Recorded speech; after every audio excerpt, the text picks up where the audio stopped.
Do you struggle with keeping up with all your holiday decorations? Do you go an entire season sometimes and forget to bring out the decorations that you want? Are all your decorations in a jumbled mess somewhere hiding in a basement or a closet or an attic? Well, you're in luck because today we're going to talk about how to organize your holiday decorations here on Get Organized with Jodi.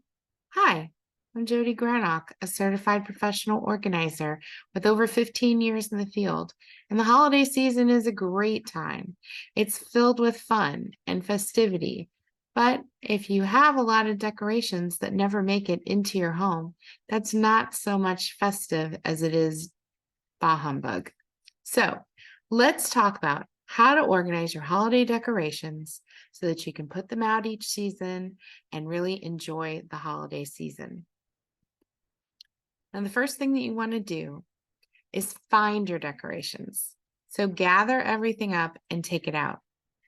Now, you can either do this by one holiday at a time, or if all of your holiday items are jumbled up, you can make a bigger day of it and just start gathering all the decorations from all the different holidays, because you may be playing a little bit of musical chairs as you find a few Christmas things in one box, mixed in with some Easter, mixed in with some Valentine's Day. So gather everything up and now start sorting through your decorations. And you want to put like with like. So initially, if we're dealing with multiple holidays, the first like with like is going to be putting one holiday decorations in one spot.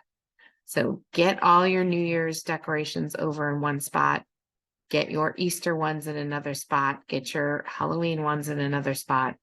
But once you've done that, you can break it down further and start organizing the decorations from that holiday. So if we're talking about Christmas, we can have all the ornaments in one section, all the lights in another section, like that.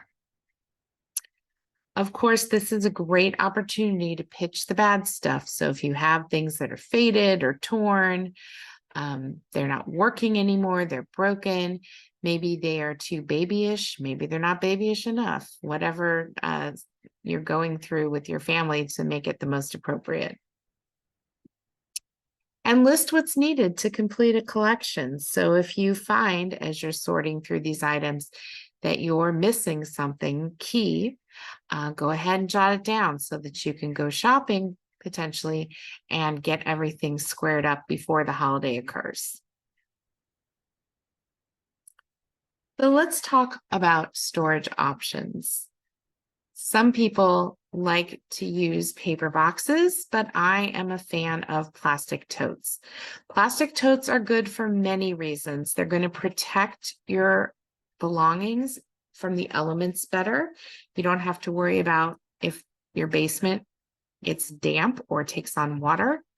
You don't have to worry about creepy crawlies like spiders and mice using the paper box as a food source. Now, you can use any kind of plastic tote you want. You may want to have see-through plastic totes, so a clear, and that's fine. But if you're into color coding, you can color code for each holiday. So for example, there are plenty of green or red totes that you can use for Christmas. And sometimes they even have totes like the one in the picture here, where the lid is the secondary color to the container. So you might find orange and black containers for Halloween, or you could just use all orange or all black. As you're putting your decorations into these totes, keep in mind that size does matter. So if you have something really small, like a set of cookie cutters, it's not a great idea to just put them loose into a big tote like the one in the picture here. Instead, it's better to put those cookie cutters in a smaller bag, maybe a plastic Ziploc bag, or a smaller tote, so that you can contain it and it doesn't get lost in the shuffle of all the items in this tote. There are lots of options to keep things safe, again, inside a bigger tote. Um, if you have seasonal dishes and glassware, not just for Christmas and Thanksgiving, but you may have, for example, summer dishes that you use out in the backyard, and your kitchen is not big enough to have all the dishes all the time. So there are lots of products that can help protect your dishes and store them, whether for dishes or glassware. It just gives an extra layer of protection. And then again, you can put these within a larger tote if you want to. Now, your storage options don't have to be fancy or expensive. I don't know who has done this before, but a simple toilet paper roll can be cut and turned into a cuff that is used to keep your rolls of gift wrap from unraveling and making a big mess. And yes, there are also wrapping paper containers that are specifically made to hold tall rolls of wrapping paper, but you don't have to go that route if you don't want to. So again, here's a couple pictures of what you can do with Christmas ornaments. You can certainly get some partitioned boxes, and that helps protect each of the individual ornaments. But again, you don't have to be fancy. It doesn't have to be expensive. An egg carton sometimes can do just as good of a job. Just depends on the size of the ornaments, because you want to make sure that they're safe and don't have a lot of room to move around. Here's some more economical storage options. This one is for Christmas lights. So you can wrap them around a couple of dowel rods. Just make sure that you have the plug as the last thing to wrap around so that the plug is sticking out. And that way you can plug it in and test the lights without having to unroll all of them just to find that out. If you have multiple areas where you're putting lights, you can also do something like the picture on the right, where you have labeled what these lights are for in your home. So it could be for different trees, it could be for different rooms, it could be indoors versus outdoors. And again, make sure that you have the cord as the last thing that you wrap around the cardboard.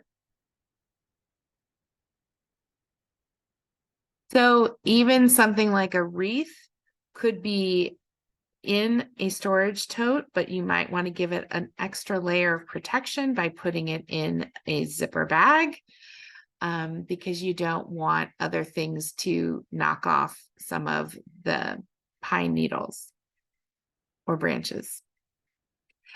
Now, in this photo on the right, I put this here to talk about garlands and swag. So, the swag, where you pull up for the swag is when it makes the, whoop, right? So that's a fancy term right there, whoop.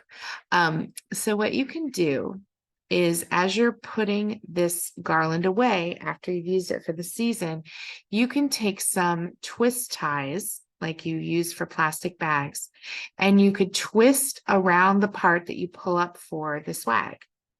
So that way you don't have to measure anymore. You could put them all these points here that I'm pointing to. And that way it's, once you measure once, you don't ever have to measure again, as long as you've labeled which location this particular string of garland is for. You already know exactly how you want it to lay out across something. Now, we were talking before about how you may not have room in your kitchen for all the dishes that you use throughout the year. Well, there are other items as well that you may just use a couple times a year. And so if space is at a premium in your kitchen, these are items that you can store away, like in the basement. So things like cookie cutters that are specific to the holidays, or an extra large roasting pan if you're only making a big ham or turkey or roast a few times a year. You just want to make sure that you label the bin that you've put it in. And if time is of the essence, you may want to create a bin for a holiday that says, "Open me first." Let me explain.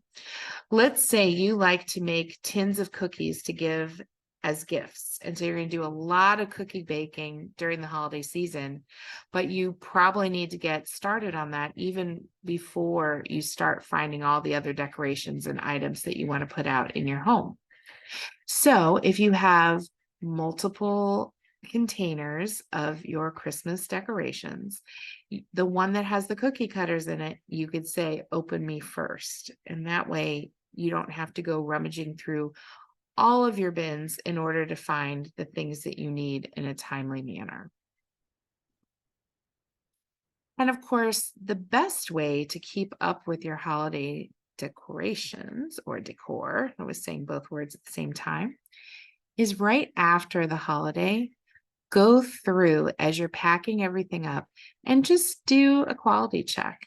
And if things aren't quite making it up to snuff, or you knew ahead of time, this is going to be the last year I can use this because it's almost used up or faded or what have you, go ahead and go shopping right when the holiday is over, because a lot of stores are going to seriously mark down their decorations because they don't want to hold the stock for a whole year.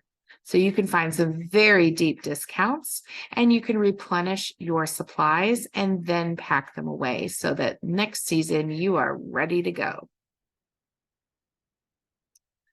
I hope you visit organizingmagic.com, where you'll find more organizing resources, including our free e-newsletter and information on our monthly Zoom webinars.